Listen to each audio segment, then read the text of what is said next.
Hi, my name's Ashley McDonald. I'm the youngest daughter of Battalion Chief John Mac McDonald. He, like many firefighters, as we've learned over the years, my sister and I growing up in and out of firehouses, he's a humble man, willing to jump in and help everyone in times of need, as many firefighters are, just so caring and loving.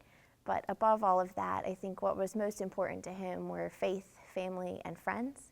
So just always making time for everyone, being at every graduation, every soccer practice, even though he was a battalion chief and had to run into those burning buildings, he was still able to be there to see those things. So that was really important to us, serving his country as a Navy veteran. He started when he was just 15 years old as a volunteer with Stafford County. So learning his way up through the ranks, he eventually worked as a battalion chief for NDW, but still working for the county in some ways and just being so many things to so many people, teaching them along the way, helping them. He was attributed with over 7 saves throughout his career and just really set an example of what a true hero was in and outside of the firehouse.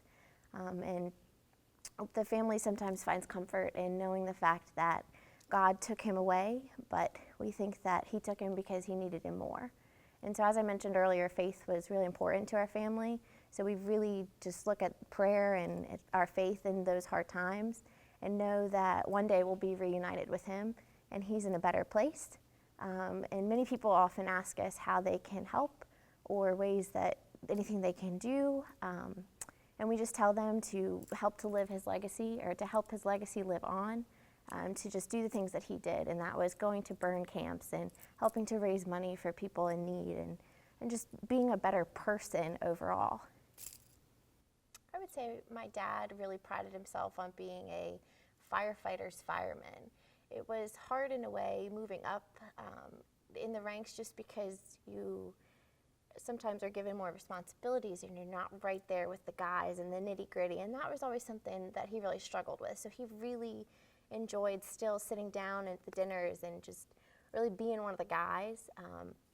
So I would say he definitely really prided himself on that, and the guys can speak more to those stories. I mean, you guys have your own bond that goes on behind closed doors that we sometimes know nothing about, and we hear these stories that come out of the woodwork and we're like, oh, okay, yeah, that's definitely him. Oh, wow. So they have their own stories that they could go on and on about. But just afterwards, we've seen what that true meaning of brotherhood is, and we're 2 girls and my mom, and we're girls and they're guys most of the time. Yes, there's women, but they're guys, and so just to see them be so receptive to us and just still, what can we do for you, or where can we help you, it's just been great. They haven't left us in the dark, so to speak, so that's just been great.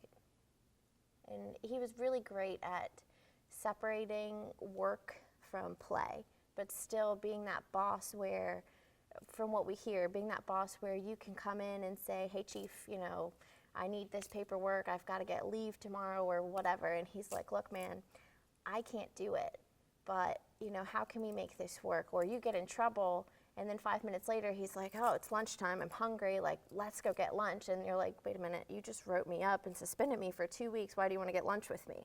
Kind of thing, so. Full Throttle. We joked about putting that on. Being a Navy veteran, he's buried at Quantico, and my family, my mom and my sister and I joked about maybe putting it's so hard to decide what do you put on your loved one's grave. It's going to be with them forever, and we're not to say we don't love him and we're not caring for him. We're not the kind of people that are looking to put dad or, you know, grandfather or whatever those cute little phrases are. So we joked about putting full throttle, which is the way he liked to live his life. Just guns out blazing and just have fun and live life. And like I said, be that boss, but at the same time, be that firefighter, just really down with the guys.